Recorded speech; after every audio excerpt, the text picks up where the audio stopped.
laki 3. Ingat tu, nisbah puang 7, laki 3. Dekat nak kiamat Nabi kata puang 50, laki seorang, nisbah.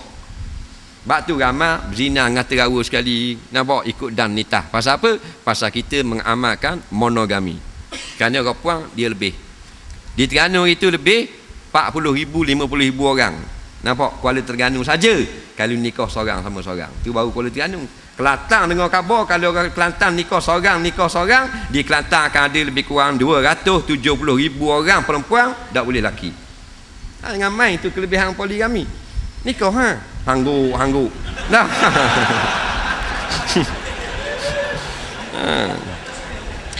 Jadi itulah maknanya kahwin bila datang ke rumah hak lelaki dah masuklah rumah dia. Kalau duduk hotel lah, duduk rumah sewa lah, duduklah tabeng lah, atau dah maka bermulalah tanggung nafkah dan dosa pahala oleh pihak suami. Jadi tujuan nikah khidbah, nikah gantung supaya suami ni tak bayar lagi nafkah kerana suami tak ada pitih lagi ngaji. Nah, lelaki ngaji pondok Osir Putih, hak puang Osir Sumbuh. Nak nikah sangat ketik-ketik. Tak nikah tak boleh. Jadi tak nampak kita, nampak muka hak puang. Nikah selamat sikit. Duduk suku-suku. Nafkah wajib tanggung tak? Tak nikah dah, mak lagi tanggung, ayah tanggung. Faham? Cuma dah benda tujuan. Kalau-kalau berlaku pertemuan, berlakulah persetubuhan, tak dosa dah lah. Tu tujuan dia. Nampak lagi? Nampak tak apa? Doktor dia bedah orang, lepas tu dia nak jamak 2 semayang sekaligus. Jamak semayang kerana nak buat khijir mustahak. Jawabnya dalam pendapat jumhur ulama tak boleh. Yang adanya jumhur ulama semayangnya kerana musafir jamak kerana sakit, jamak kerana hujang. Jamak kerana hujang dan musafir mazhab Syafi'i. Jamak kerana sakit mazhab Maliki. Jamak kerana nak bedah orang tak ada. Dan awak kan ni nak bedah orang ni, pembedahan dilakukan pukul 6 petang. Memakan masa 3 jam. Nak bermakna garik tak dang nak buat. Nak lewatkan pembedahan nazak. Orang sakit berat. Nak ada alternatif, orang tak panggil jamak. Nak jawabnya doktor ini dibenarkan menganjak tidak semayang maghrib. Dibuat di dalam waktu Isya sekarang boleh buat kerana menyelamatkan nyawa orang harus tidak sembahyang. Tapi jumhur ulama tak kata jamak. Nah, jadi masa semayang maghrib masih lagi menyelamatkan nyawa orang, dan bila habis maghrib tidak berdosa. Contoh ulama sebut dalam kitab-kitab fiqh dulu pun ada, baru pun ada. Dalam kitab Yas'alunaka Fiddin hampir 3 juzuk ada. Dr. Ahmad Syarbasi, ulama besar di Al-Azhar, dia kata kalau kita tengah nak semayang, lepas tu ada orang jatuh dalam sungai. Kalau kita semayang, dia lemah, kita pergi berenang. Kalau pergi berenang habis garik, maka boleh kita berenang habis maghrib, tidak berdosa. Faham tak? Maka kiyah dengan zaman learning, pembedahan menyelamatkan nyawa orang. Jangan pembedahan kecil masuk selumbar bedah. Tak, pembedahan berat lah, bedah jantung. Tak, maka dia tak semayang, tak berdosa. Sekarang masuk waktu Isya, lepas bedah dia pun buat lah. Qada dia itu diterima oleh syarak. Nampak? Sama kes orang yang lemah. Nak? Memang kita tolong orang. Kan Haji? Haji tolong orang. 2 orang lemah Haji seorang jalan parit, tengok bawa 2 orang jatuh dalam parit. Seorang mak haji tua dah dalam 80. Seorang lagi anak dara umur 18. Jawab dengan ikhlas, haji tolong makna lu. Tamu ingat tuk mata.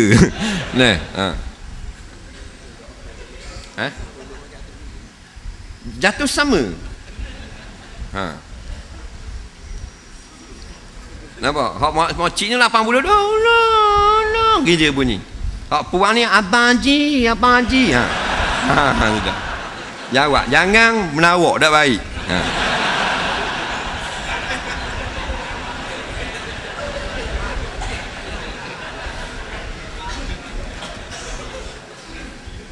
Hak muda lah tau. Hak muda lah. Ikhlas jujur hati. Nak? Memang tolong orang muda dulu. Tak? Jawapan tu mewakili kita semua lah. Orang lelaki gitu tak mau. Kalau orang puan ramai lu nak tolong. Nak. Ayah haji belanggar dengan awet. Puang naik skuter. Kung langgar kat sipang tu ayah haji naik, butuh sikam dekat. Masuklah lokang ayah haji. Orang awet ni selok habis kain-kain, dah pakai skirt. Nak, habisnya tolong puang belaka. Siap sapu puang. Siap sapu dah. Kata berat awak. Kalau tina muda amal lah lu orang tolong. Itulah nak gua ni nasib orang tua tau. Tak usah kata orang lain anak sendiri pun tambah dah tua. Nah. Kita ada 7 minit insya-Allah. Dia boleh balik. Apakah hukum melakukan solat sunat duha betul-betul pada waktu syuruk? Waktu syuruk dengan waktu duha. Baik. Solat duha, solat syuruk. Dua solat yang berlainan. Satu pendapat mengatakan ada solat sunat syuruk.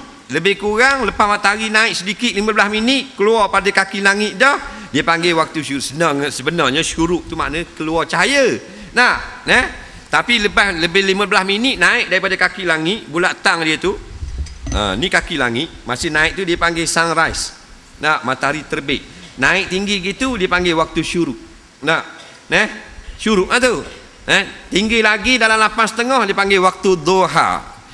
Matahari segaloh. Kita ambil galoh nak buat jolok petik pegang gini. Duduk di matahari 8.30 ujung galoh. Jangan galoh kait kelapa sawit. Tu panjang. Tu lohor. Faham tak? Jadi kena kabar belaka sesuatu ni. Jadi satu pendapat mengatakan ada 2 jenis sembahyang, syuruk pun sunat, duha pun sunat. Satu lagi golongan mengatakan tak ada syuruk, syuruk tu duha dah. Dan ada sandaran masing-masing, dua-dua ni betul belaka, boleh kita taklid belaka, tak ada masalah. Orang nak buat duha dengan syuruk dua-dua pun boleh. Nak buat waktu syuruk tu duha tu boleh juga. Kerana setengah orang dipanggil nama duha tu nama syuruk juga. Jadi 2 pandangan ini pandangan ulama mujtahid belaka. Jadi atas pandangan yang mengatakan tiada syuruk semuanya duha, maka dia start pada waktu syuruk di sembahyang duha, kena sangat-sangat dah. Soalan seterusnya. Mana dia?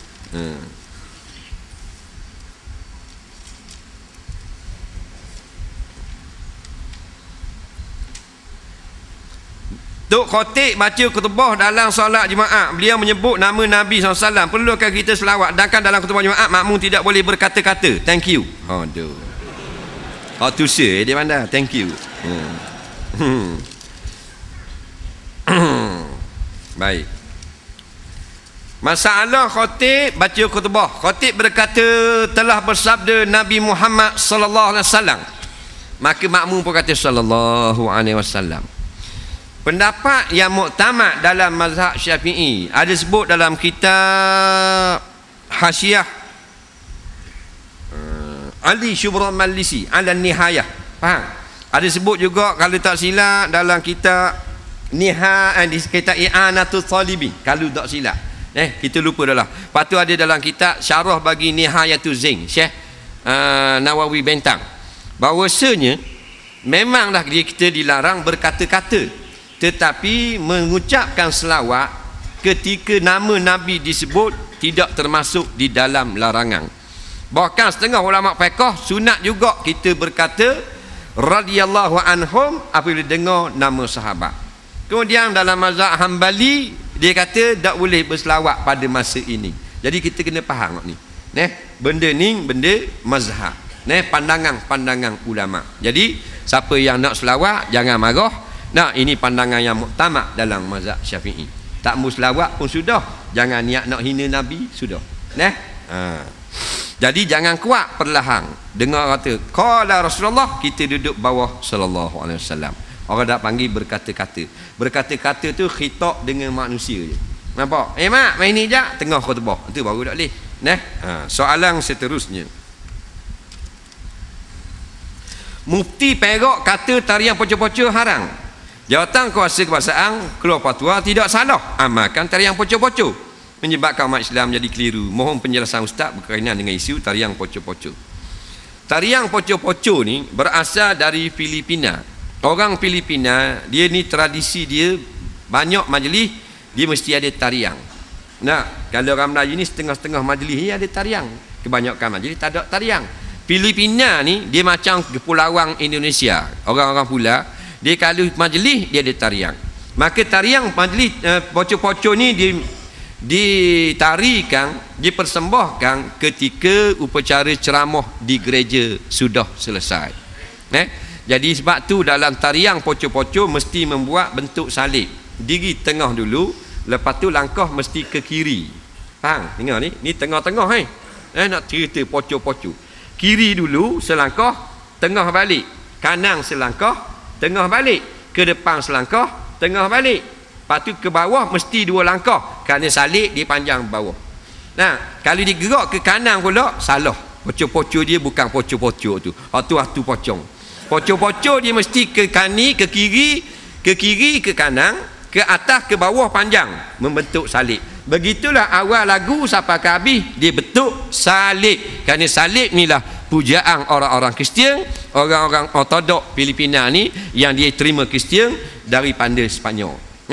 Jadi hukumnya ini ada tarian agama Kristian